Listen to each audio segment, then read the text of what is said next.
Just like Hansel and Gretel left a trail of breadcrumbs to get back home, I feel like if there is a God that does exist, this entity would leave math to find our way back home, but also will leave art, and definitely food is a type of art that you find your way back home. Now, as you hear Gli Stornelli Romani by the famous Claudio Villa, he was a Roman icon, so you know something Roman is cooking. This song, this type of music reminds me of with my father in the car.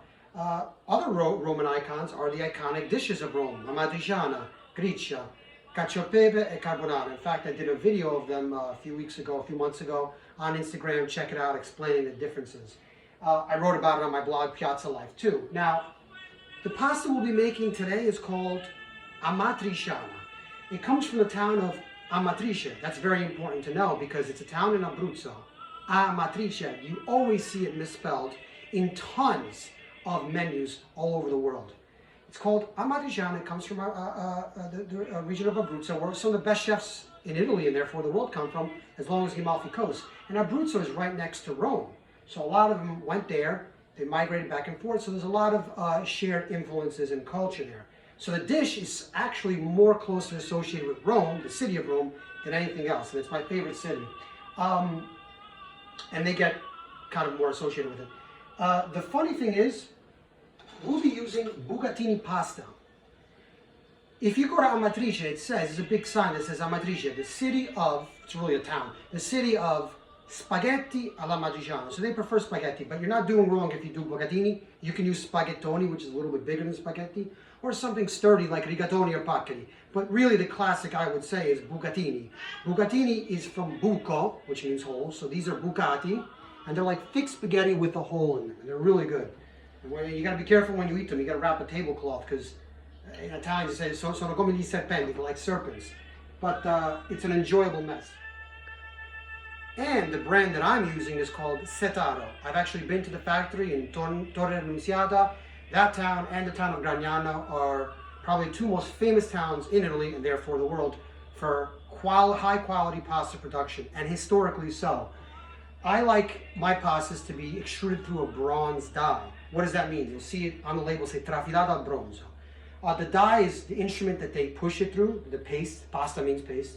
Once they push it through, it takes a shape. But the bronze die have kind of a rough surface, so they give this rough texture to the pasta. In the time, you might see it on a label called ruvida. That kind of rough texture helps the sauce cling to the pasta. A lot of the more commercial brands are very smooth and it just slips off. Also very important is this goes through a very long and not too hot drying process. The big commercial producers, they want to pump it out. They need to do volume. So they just make it very hot and they do it very quick. They're basically toasting it. This, no, it's not. So it costs a little more, but it's also good for your digestion. Doesn't screw up the glycemic index. So I would definitely check out bronze dyed pastas. For the tomatoes, we'll be using one of my favorite brands. If I have to pick, it's top 3 for sure that you can get in America, called Gusta Rosso. And these are San Marzano tomatoes. I already squeezed them with my hand if you want to take a look. And we're going to be using them for the sauce. My wife is from that area. A lot of tomatoes that they say are San Marzano are not.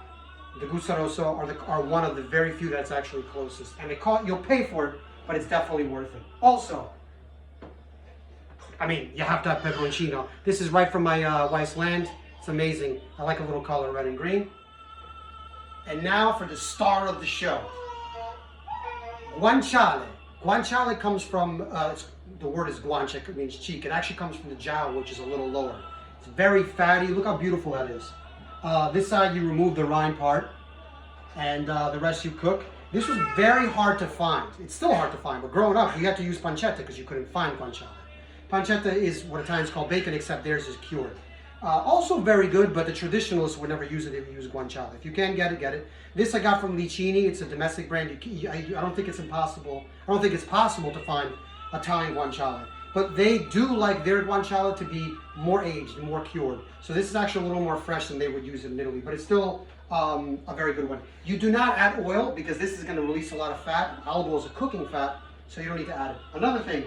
People say, do you add onions? Personally, I love it with onions. And there are traditionalists who swear by onions, but then there's like the hardcore traditionalists who say no onions, never whatsoever. We're going to stick to the super traditionalists and do no onions. But either way, I won't crucify you, don't worry about it, you can use it. Of course, you need a little white wine to cut the fat. We're gonna add just a little splash. I like half bottles, so you know, you're not use the whole thing. It's also screw cap. Kim Crawford, great brand from New Zealand. It's a Sauvignon Blanc. It's nice, it's crisp, it's herbaceous. Another star of the show is Pecorino Romano. So this is grated Pecorino Romano. Pecorino just means sheep's milk. Unfortunately, everyone thinks that Pecorino just means Romano. Romano does happen to be an aged, more salty kind of cheese. There are thousands of sheep's milk cheeses in Italy, some of the best in the world. So I don't think you should just think of this grating cheese as the only one. In fact, it's very unfortunate because the ones that make it here to America aren't the good ones. The best ones, they keep it there, and they're even more salty here. Because of that salt problem, I'm going to be very cautious on how much salt I add to the cooking water. There's also some salt in the guanciale, so I have to kind of ration it out. A little wine.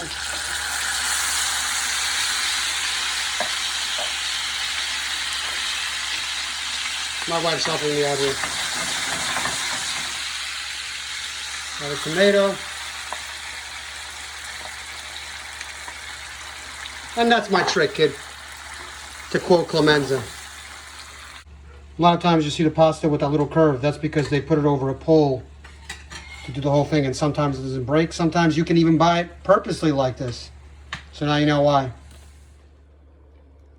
As always, set aside some of the pasta cooking water just in case you're going to need to add it back in. It can act as a loosener or a thickener.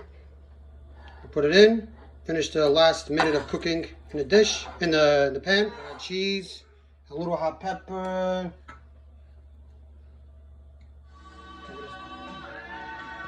Oh, Amagna!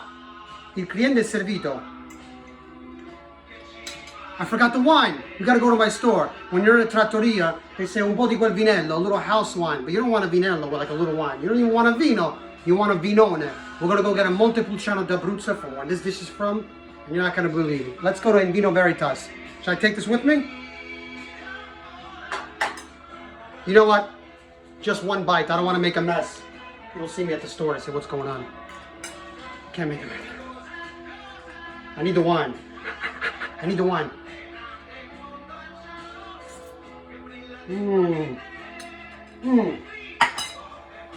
Let's go. Forza Roma, that song you heard when I was leaving my house was Grazie Roma from Antonello Venditti, and they play that song every time Roma wins. They play it at home. So this is a scarf. It was my club team since I was a kid, since Bruno Conte used to play there, all the way to Giannini and Totti, of course. And you have a nice little sign in Neapolitan that says, "Se siete venuti a rompere ragazza, avete sbagliato palazzo." Those who know, know. So we picked up this Montepulciano from De Angelis Corvi. De Angelis and Corvi, two very aristocratic families. They joined together and they make this Montepulciano. They make a few ones. This one is called Fonte Ravigliano. It's really exceptional. It's a big, powerful wine. I call it Vinone because it's very big. It's actually aged in stainless steel and then concrete vats. You're getting a very unique experience, and it goes very well with that guanciale and that pecorino. So stop by. This is imported by my friend Jan D'Amore. He only imports the very best wines in the United States. So when you look at the back of a label, if it says imported by Jan D'Amore, Amore means love in Italian, you know there's love put into it.